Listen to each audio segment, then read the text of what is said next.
Adoo, finally Takasaki train journey එක නම් පට්ට. දැන් යන්න වම් බ්‍යාකුවේ දයිකන්නම් බලන්න. රෙඩිද මචන්ලා?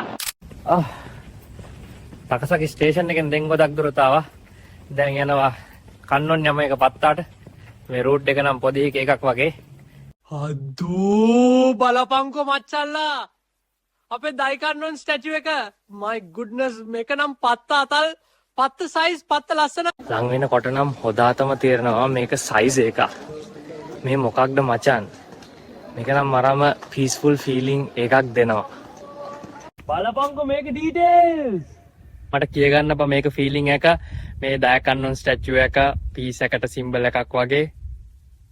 ඉතින් මම ඇතුලේ යනවා මචන්. බලපංකෝ මේකේ අතුලේ තතල් මෙහෙම බිල්ඩින් එකක් හදන්න මොන වගේ ඉංජිනේරින් නොලෙජ් එකක් තියෙන අතිද? අදෝ view එක නම් මරම ඇතල්. බලපංකෝ තකසකි සිටි එකේ ඔකොම පැනවා මවුන්ට් හරුණා මියෝගි අකගි ඔකොම පැනවා මේකෙන්. බියාකුවේ දයිකන්නොන් එක නම් පත් එක්ස්පීරියන්ස් එක මචන්. මම යනවා දැන්. අපහු හමු වෙමු. සයනාරා.